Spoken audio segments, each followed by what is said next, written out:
Dito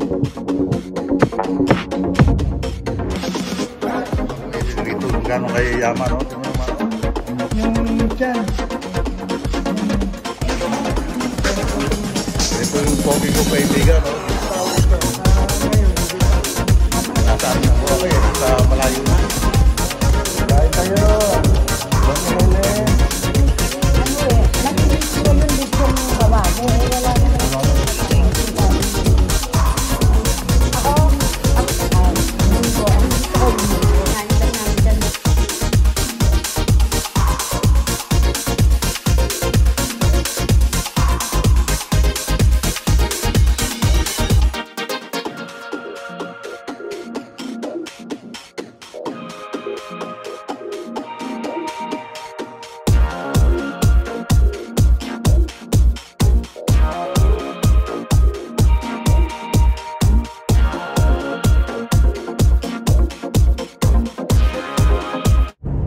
What's up mga kapatid, panibagong vlog na to.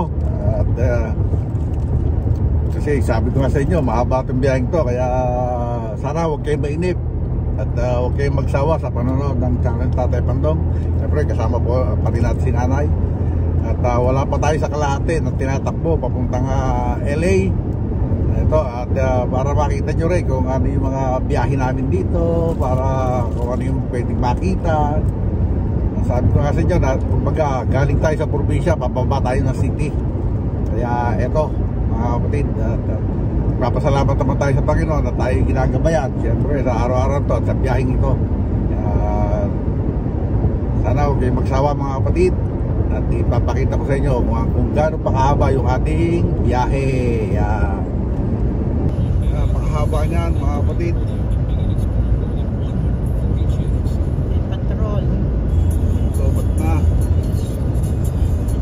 Naglolobat ng aking cellphone.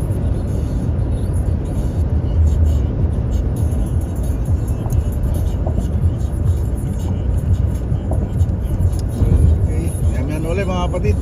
Naglolobat na yung aking cellphone kasi ginagamit ko pagbablog ngayon dahil nasakyan naman tayo, hindi ko ginamit yung GoPro. Okay, diretso lang tayo mga kapatid.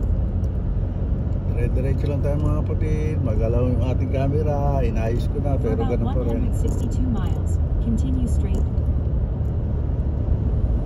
May pulis na naman. May hinabol na naman. Ayan. Babae. Tayo matanda. Hinabol na naman. Kaya yun. Speeding ha. Nainit ang mata talaga nila nakatapusan. Ano kasi yun eh. Nga sa inyo, Kokota. Marami kasi alam yung bibiyahe.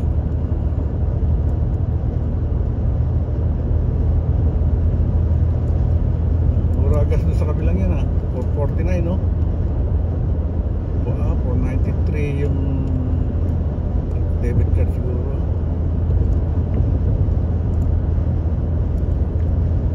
Wala dyan, X-Trip na yan Easy trip. Okay, magalaw yung camera natin mga kapatid. Mamaya naman po eh. Okay, 190 miles pa ang natitira. At magiging arrival natin eh 319. Pero pangalawang ano pa lang to, nasa siguro nasa mahigit kalahati naman tinatakbo natin. Paso Robles na eh. Kasi itong I-5 talagang mahaba ito eh. Interstate na 5 na to, mahaba talaga to. Ayun, kung matatanaw nyo hanggang dulo hindi lang matanaw yata ng hanggang dulo. Makita yun. Yan, kung matatanaw nyo hanggang dulo, di mo naman gano'ng kahaba yun. Wala pa yan. Itong I-5 siguro wala pa kami sa kalahati. Ang oras ay 11:54. Balis kami ro sa bahay ng mag-alas 9 na rin. 7:54 nung umalis kami dahil pumunta pa kami ng Hollister. Then from Hollister yun, biyahe kami. namin, yung tinitira namin papuntang Hollister, isang oras pa rin yun. Kaya mahabang biyahe ito mga kapatid, huwag kayong maiinip. Okay mga kapatid, nandito pa rin tayo. Ayan, para hindi kayo magsawa sa Naked News Highway, magsawa naman kayo sa mukha namin. Ayan, ang oras natin ay 12:08 na. At may natitira pa tayo 170 miles. 3 oras pa. 3 oras pa. Hindi naman siguro. Kung mag-i-stop over uli, talaga abutin ng 3 oras. Mga 4 o'clock ang dating namin siguro. Pero hindi ko na masyadong hahabaan tong vlog na to para hindi naman kayo mainip mga kapatid. Kaya Hindi na mauman. tabay lang. Ayan, pakita ko sa inyo kung gaano ka-traffic naman yung papunta San Francisco mga kapatid. Yan, nandito pa rin tayo sa I-5 kasi nag-stop over nga lang tayo roon Sa at para sa Hualinga. At nag-stop over lang tayo roon kasi nagutom na kami. Kasi hindi naman kami kumain ng heavy ng breakfast, kaya ayan. Kaya mga kapatid, ang haba niya, no? Okay. Yan ulit mga kapatid para makita nyo nung ating biyahe mamaya sa Bulubundukin, isang Bulubundukin pa. Kaya eto, kwentuhan nyo naman ako dahil inaantok na rin kami. Dahan lang ang takbo. Singit to. Si Volkswagen. Ano yan, electric na rin yata itong isang yan. Yan, yung Volkswagen na yan. Hindi lang nga singit. Ayan, overtake niya naman siya. Overtake niya yung truck na malaki. Okay lang yan, basta paluwag. Okay, yan ulit mga kapatid.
Dito na kami sa Carson mga kapatid at kakain muna kami dito sa dati kong yung kauna-unahan kong trabaho rito sa Amerika. Ito pakikita ko sa inyo, Delia's Restaurant.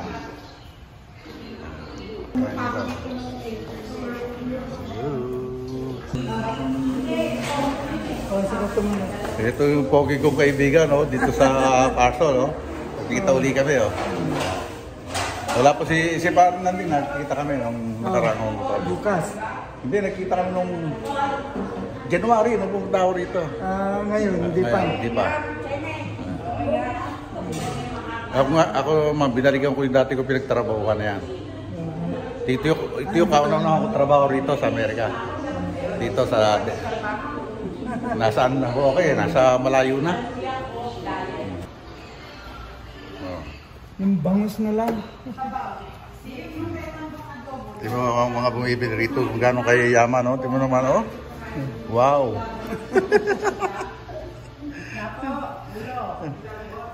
Yung tiyan. Yan o. Talagang mahilig ka sa tiyan. Kain tayo mga kapatid. Mga kapatid, salamat po. Uy, kain tayo. Doña Helen. Inuutot lang naman ako. Pakbet.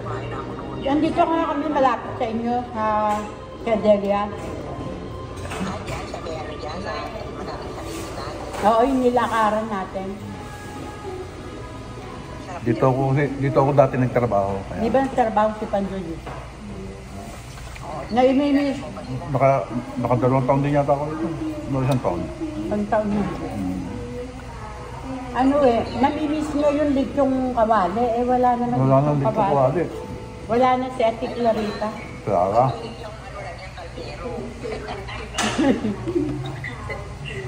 Kung hanapin yung kawali, Kader na lang. ba, masarap yun kahit matigas. Hindi yata kaya Yung kawali, yung kawali. Diyan, ulam nyo ngayon. hindi kaya yun. Ako, ang kinuha ko yung combo, munggo at saka chicken. Special. Special nila, Special of the day. mura lang $8. Saka munggo. Ang gusto ko yung munggo. Pritong fried chicken. Prito na fried chicken pa. Oo. Hindi ko maubos yung kanin. Ay, hinaharap kumain. Gutom na. Anong oras na yung tanghalian namin? Ang kinain lang namin kanina, isang sandwich na tagta $3. Sabi kumain. Nung nag-stop over kami sa nagpagas kami, bumili lang sa may Arco. Ako nga. Sa gasolinahan, doon pa sa Colinga. Walinga. Walinga. Riga. Walinga. Dayo. Masarap naman. No. Ang hamburger, okay lang. Saka yung kape. Ay, masarap ang munggo. Naminis ko yung munggo. Eh, ikaw naman gusto mo mga Pilipino po, di ba? Malapit, sabi ko yun, malapit sa nahanap ni Pandunga yung lechong kawali. Ba't ko ako ngayon? Wala daw marami pa order, hindi nakapag-buli. Hindi, tiraw. Eh, baka bago kayo umuwi, baka meron lang. Hindi niya hapon. Hindi niya hapon yun. Hindi, bago kayo umuwi sa San Francisco, sa inyong bayan. Uuwi na rin kami ng Martes. Ayan na, mali mo, may tinda na. Pagkaling ko pa ako nung umuwi. Sa linggo, uuwi ka pa. Huwag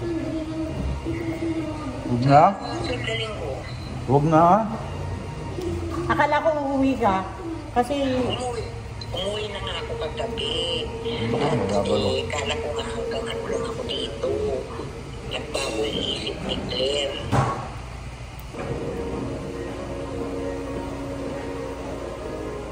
Kain ka muna. Kain muna tayo. ano kinain mo? Dahil hindi ka na nagsain dyan. Hindi, Paano mga kapatid? Andito Na kami. sa Siyempre, katulad sinabi ko kanina, dito na kami. Nakakain na rin kami. Kaya dito na natin tatapusin. Puputulin itong vlog na ito ngayong itong vlog na to kasi pangalawang vlog na natin ito ngayong araw na to.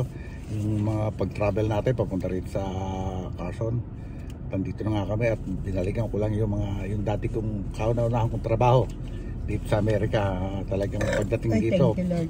paiyakan. At dito ko naranasan talaga yung yung bang utos-utosan. Dati kasi, kumbaga, hindi naman sa pag-ano, supervisor tayo dati ro sa supervisory tayo doon sa dati natin trabaho doon sa Pilipinas.